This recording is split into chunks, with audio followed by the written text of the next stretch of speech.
Salut les gars, RC Jam Jam pour le débriefing, en fait, ce que je pense du King Kong, le Yikong 4082, qui a subi pas mal de choses pendant les vidéos de test. Donc j'y suis allé un peu fort, c'était un peu le but de la vidéo, enfin des vidéos, pour vous dire un peu ce que j'en pense. Bon, alors, on va commencer par la radio.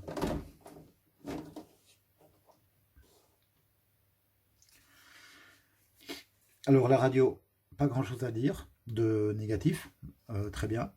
Ici le volant est en plastique, moi j'aime pas trop, donc on peut mettre une bande en caoutchouc autour du volant.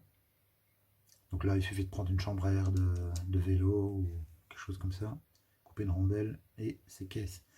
Alors la radio, c'est une radio qui fonctionne bien, hein, c'est la Dumbo RC, c'est pas cher et ça va bien. Le blocage des ponts ici, donc l'avant et l'arrière. Donc c'est très bien d'avoir les voyants pour voir quand c'est activé ou quand c'est pas activé. Seulement, le souci, comme c'est des petits boutons poussoirs, si en roulant on ne regarde pas la télécommande et on appuie sur les boutons, on n'est pas toujours sûr d'avoir bien appuyé ou pas. Donc on est obligé de regarder la télécommande pour voir si le bouton est bien allumé ou pas, si on a bien appuyé dessus. Et donc, comme ça s'est passé, comme vous l'avez vu dans mes vidéos, si on a la caméra sur la tête, hop, on a chaque fois la tête qui bouge vers le bas. Et ça, c'est un petit peu embêtant pour le film, puisque l'image va de haut en bas chaque fois qu'on regarde la télécommande. Tandis que, donc là c'est un avantage pour Traxxas, donc tandis qu'avec le TRX4, eh bien c'est un interrupteur à bascule. Donc celui-là, on sent avec les doigts s'il est dans la bonne position. Il n'y a pas de voyant, mais on n'a pas besoin de regarder non plus, puisque voilà, c'est un levier, on sait quand il est vers le haut, quand il est vers le bas, ou quand il est poussé à fond. Voilà, donc là c'est un avantage désavantage. Donc. Sinon, rien à dire hein, pour la radio, c'est nickel. Alors ici, je vais vous dire ce que je pense de moi, perso, de la bestiole. Je vous fais pas un descriptif complet de la bête, ça, Mani l'a fait 10 000 fois mieux que moi je ne pourrais le faire, donc vous allez regarder ces vidéos pour voir l'unboxing et la description de la bête. Moi je vais vous dire ce que j'ai fait, ce que j'en ai pensé. Bon, la carrosserie. La carrosserie, elle tient le coup, évidemment elle s'abîme quand elle roule dans les rochers, comme je l'ai fait. Alors très bien le système d'aimant ici, ça fonctionne bien, ça tient quand même bien. Pour que ça se décroche, il faut vraiment y aller très fort. Et de toute façon, il y a par ici en dessous, à l'avant, une vis qu'on met manuellement pour être certain que la carrosserie ne puisse pas se relever. Désolé, un peu de temps, je mettrai en avance rapide. Donc c'est cette vis là, donc qui se monte ici à l'avant, qui vient se visser ici en dessous de la carrosserie et qui la maintient fermée. Alors comme c'est pas nécessaire, la plupart du temps, comme c'est pas nécessaire de l'avoir, c'est vraiment le genre de truc qui peut se perdre, d'accord? C'est dommage. Donc c'est pour ça que moi j'ai foré un petit trou ici, dans le renfort arrière en plastique. J'ai foré un petit trou là. Ainsi, ça me permet de ne pas la perdre et de l'avoir toujours avec au cas où. Et comme je l'ai foré un peu plus petit que le filet, eh bien jamais elle va se dévisser, elle est bien coincée dans le plastique.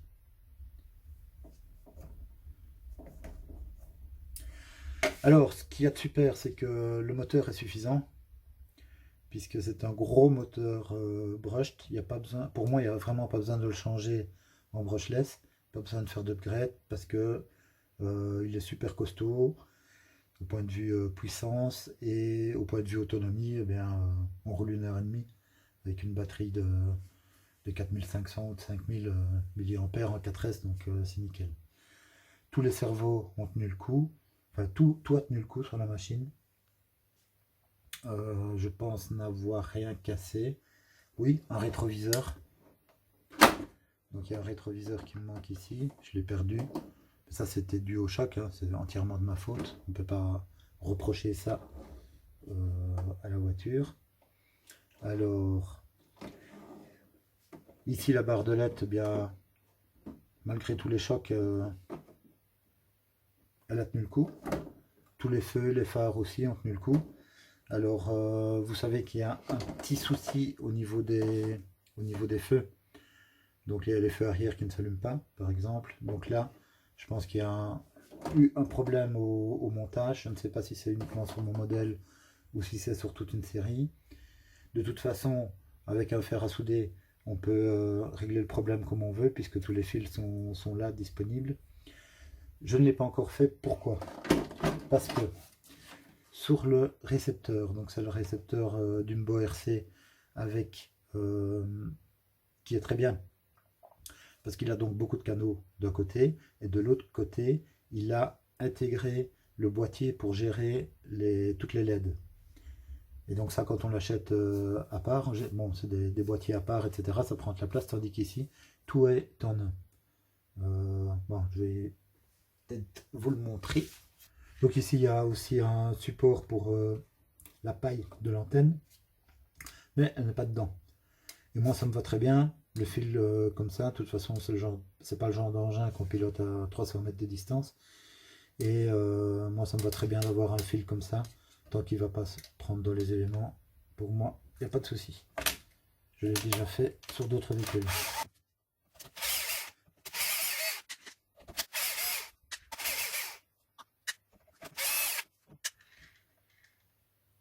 Voilà, ouais, on voit pas grand chose.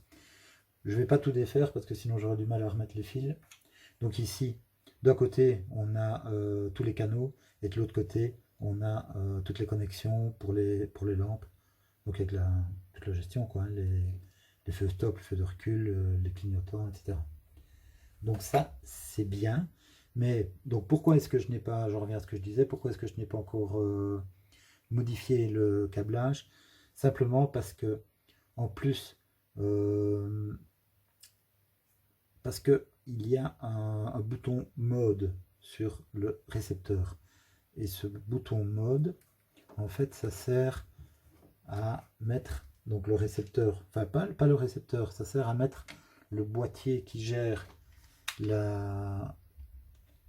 lampes. Je vais y arriver.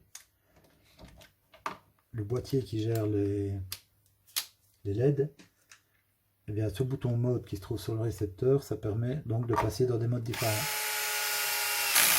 Et j'ai déjà regardé un petit peu sur internet, j'ai pas encore trouvé la signification de ce bouton là, parce que je pense que pour les lampes, pour les LED, on peut avoir par exemple un mode démo, ça clignote, ou un autre mode, ou un autre mode, ou un autre mode. Donc je sais pas, si quelqu'un connaît la signification des différents modes pour ce récepteur, dont je mettrai la référence dans la vidéo maintenant. C'est un X6DC quelque chose comme ça. Je regarderai ça lors du montage pour mettre la référence du récepteur qui fait boîtier pour les lampes aussi. Voilà, voilà. Je me répète, je bafouille, mais c'est pas grave, vous avez compris. Que dire d'autre pour le moment? Ici, ah oui, le bac à batterie. Le bac à batterie, il est bien. Et en fait, il est conçu pour une batterie 3S.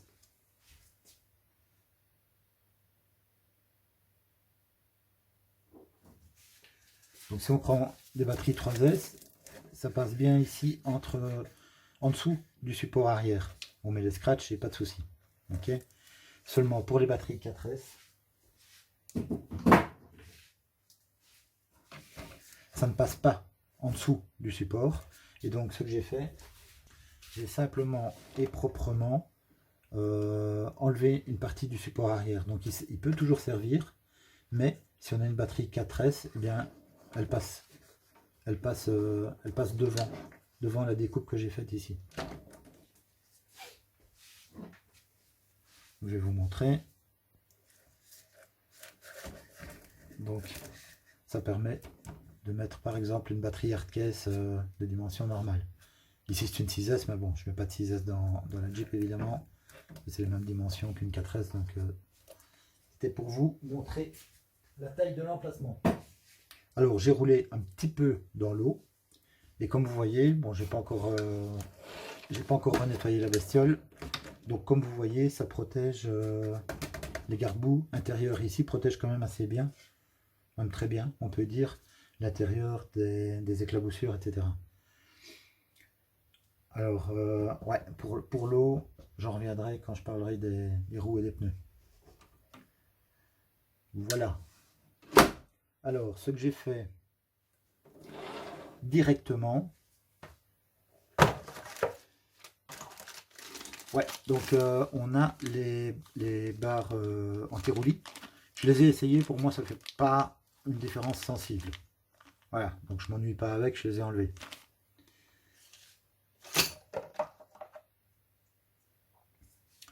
Ici, il y a le verrou pour le bac à batterie, donc ça je l'ai enlevé, et j'ai mis les scratchs.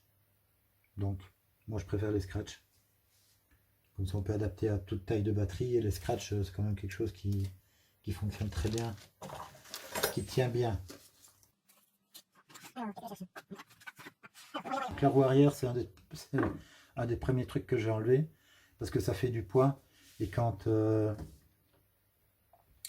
monte de manière très abrupte, eh bien forcément, si on l'enlève, ça permet à la Jeep de se retourner moins facilement. Hein, donc ça, il ne faut pas avoir fait des hautes études pour s'en rendre compte. Mais en enlevant la roue arrière, qu'est-ce qui se passe? Il y a l'élargisseur qui se trouve ici, eh bien reste lui sur la Jeep. Et donc ça vous fait comme ça une extension métallique qui reste sur la voiture, et donc ça c'est pas génial. Donc pour l'enlever, j'ai dû aller par l'intérieur de la carrosserie pour enlever la vis qui se trouvait à l'intérieur et qui maintenait cet élargisseur, de manière à ne pas avoir quelque chose qui dépasse trop fort ici. Voilà.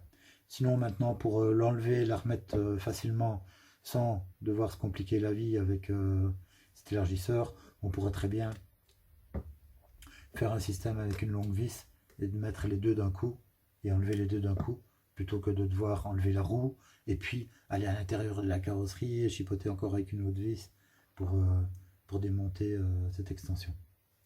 Voilà. Donc ça, c'est tout ce qui concerne l'extérieur de la carrosserie. Pour moi, il n'y a pas plus à dire.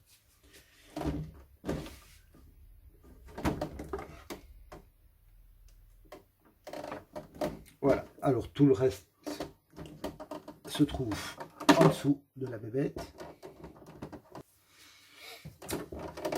Alors, qu'est-ce que j'ai acheté comme option? Qu'est-ce que j'ai mis? Moi, je suis parti du principe que je voulais alourdir l'avant uniquement, pas l'arrière. Donc il y a des personnes comme Mani qui aiment bien d'alourdir les deux pour avoir vraiment un centre de gravité fort bas. Évidemment, alourdir toujours plus l'avant, mais l'arrière aussi. Moi, j'ai choisi de ne pas alourdir l'arrière du tout. Donc, donc moi, j'ai acheté les skid plates ici en aluminium, 3 skid plates pour protéger les ponts, hein, les carters de diff. Et vu comme ils sont griffés, j'ai bien fait, puisque les ponts sont en plastique, et donc pour éviter qu'ils ne se détériorent, je préfère détériorer les skids. Et ici on voit même qu'il a qu'il a bien forcé. Celui-là, il faudra même que je le redresse. Et pareil ici au milieu, à skid aussi. Alors on voit que les cardans ici, qui sont métalliques d'origine, ben, ont bien tourné sur des pierres aussi. On voit qu'ils sont bien rayés, mais bon, ça fait le job, hein. C'est métallique, donc pas de souci. J'ai perdu aucune vis, il n'y a rien qui s'est détaché. Donc ça, je suis assez content. Je suis même très content. Vous avez vu la vidéo où je roule avec un TRX4 et on voit que ça se passe bien. Il se défend bien par rapport au TRX4, il se défend quand même bien. Bon, maintenant il a un avantage de l'échelle évidemment. Il a un plus grand empattement, plus grande garde au sol. Donc quelque part c'est normal qu'il aille au moins aussi bien que le TRX4. Alors quoi d'autre? Eh bien j'ai acheté tout ce qu'on pouvait acheter ici dans les moyeux pour alourdir. Donc ce sont les options. Vous pouvez les trouver sur AliExpress, hein, donc vous tapez le nom du modèle, donc YK4082, et vous triez ça par prix, vous prenez les prix les plus petits et donc vous aurez toutes les options. Bah Dexter, comment ça va?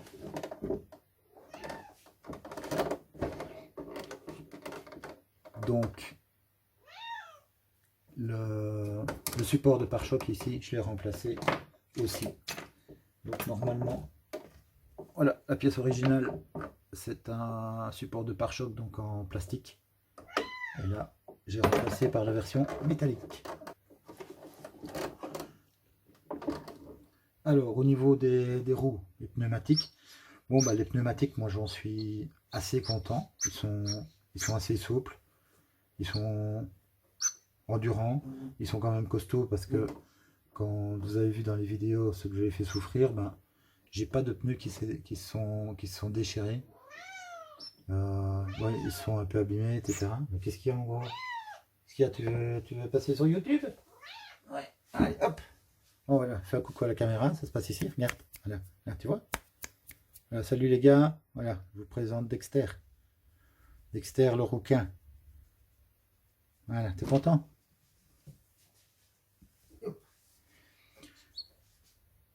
Donc les roues, oui, ben ouais, j'en suis content. Donc ici évidemment, comme j'ai fait le zozo avec la voiture, évidemment le tour des roues ici c'est un peu griffé, abîmé, ben ça c'est normal avec ce que j'ai fait.